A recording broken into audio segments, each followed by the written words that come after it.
హరే కృష్ణ శ్రీనివాస హృదయం ఛానల్కి స్వాగతం. మనం శివాలయాలకు వెళ్తూ ఉంటే నందికొమ్మల మధ్య నుంచి శివలింగాన్ని దర్శించడం చూస్తాం కదా. అసలు నందికొమ్మల మధ్య నుంచి శివలింగాన్ని దర్శించడం వెనుక రహస్యం ఏంటి అనేది ఈ వీడియోలో తెలుసుకుందాం. శివాలయంలోకి అడుగు పెట్టగానే పరమేశ్వరుని కంటే ముందుగా నందిని దర్శించుకుంటాం. కొందరు నంది రెండు కొమ్ముల మధ్య నుంచి పరమేశ్వరుణ్ణి చూస్తే మరికొందరు ఆయన చెవుల్లో తమ అభిష్టాలను చెప్పుకుంటారు.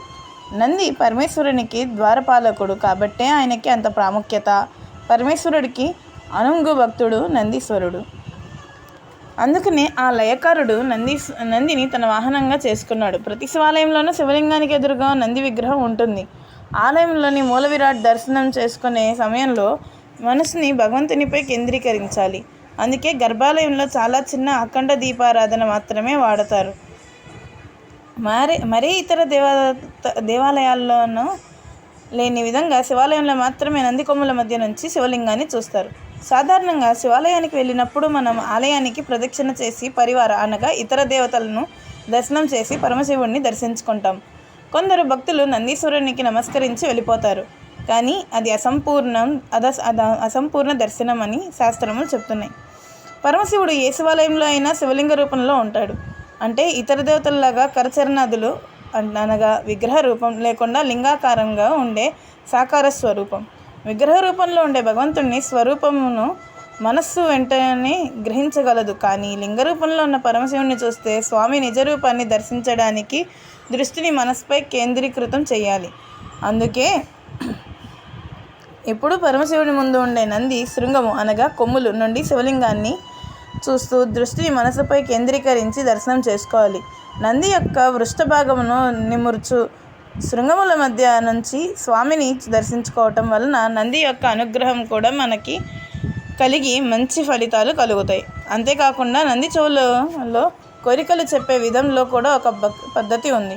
కుడి చేతిని నందీశ్వరుని చెవికి అడ్డంగా పెట్టి నెమ్మదిగా గోత్రము, పేరు, కోరిక చెప్పడం మంచిది. తర్వాత శివాలయంలో ఇచ్చిన పుష్పాన్ని నంది వద్ద పెట్టాలి. గురు శిష్యుల మధ్య ఎవరు వెళ్ళకూడదు.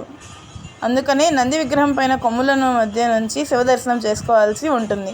శంభుడు త్రినేత్రుడు. ఆయన త్రినేత్రం తెరిస్తే సకల చరాచర జగత్తు తల్లడిల్లిపోతుంది. అందుకనే నేరుగా శివుని ముందుకు వెళ్ళకూడదని పెద్దలు చెబుతారు. దీంతో ముందుగా ఆయన వాహనమైన నంది కొమ్ములపై వేళ్లను ఆంచి దర్శనం చేసుకునే అనంతరమే మందిరం లోపలికి వెళ్ళాలి. దీన్ని శృంగ దర్శనం అంటారు. రాశి చక్రంలోని మిథున రాశి గౌరీ శంకర స్వరూపం, వృషభ రాశి నందీశ్వర స్వరూపం.